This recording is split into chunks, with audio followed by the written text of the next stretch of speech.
Well, today's October the 19th, 2023, and we have taken the nose section of the car, my 904, off because we have the flares tacked in place, and they've gone to the composite shop where my fiberglass guy will do his magic and start molding the flares into the bodywork.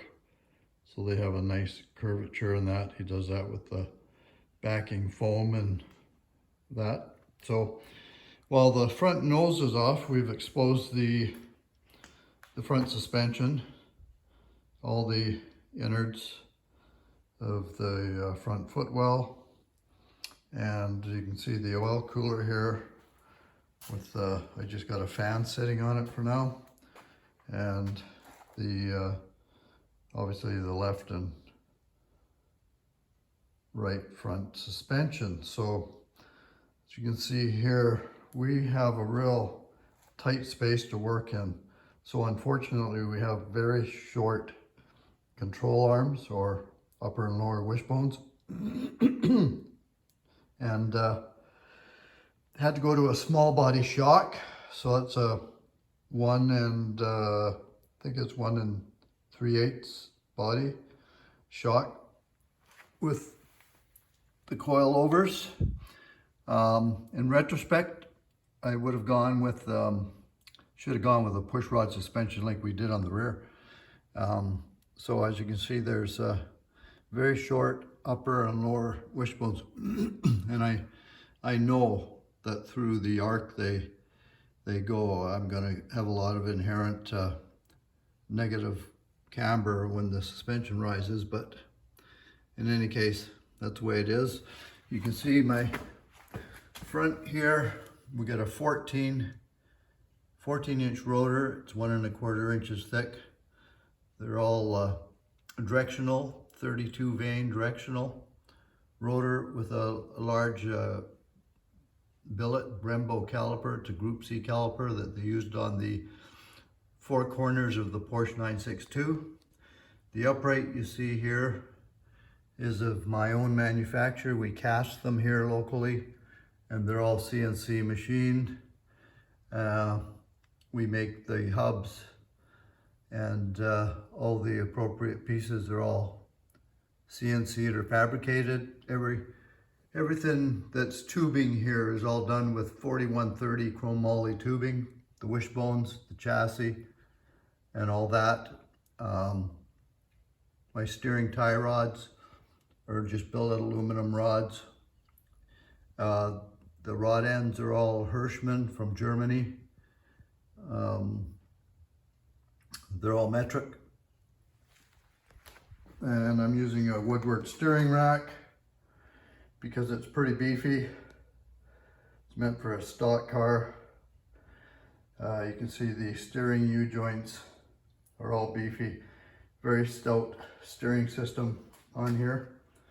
And this, of course, is the passenger side. Same thing. Massive 14-inch brake rotors and upright. You can see on the inside of the upright there, get it closer, there's a, where the hell is it? There's a trigger wheel right there that I use to give me a speedometer on my dash. It's a steel trigger wheel with magnetic pickup, and that'll give me pulses, which I put in the diameter of the tire and all that, and so I can have a speed miles per hour if I want. And that's what that looks like. So the outside of the wheel, of course, you can see the wheel centers. Got a 5-spoke wheel here. We manufacture that here as well. And we use the BBS from BBS Motorsport, the BBS rim halves. These are 17-inch, so we use the inner and outer with the sealing ring. And then behind that, you can see the Brembo, large Brembo Group C caliper there. that's attached to the upright.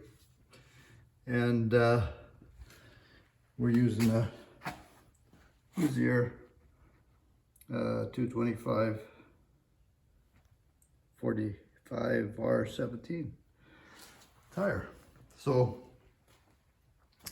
you can see the gas filler, which has an aircraft, locking aircraft cap on the top, my 10-pound fire extinguisher bottle, my tilting pedals, and also on my gas pedal I have an auto blipper.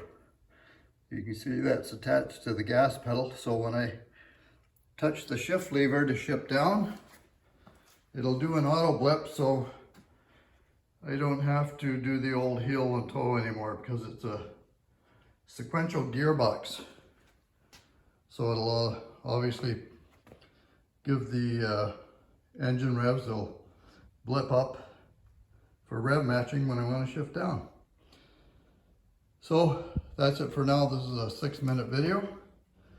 If you like this, please hit like. And if you want to, you can feel free to subscribe, but I always like to get likes if these are informative or helpful or interesting. So that's it for today.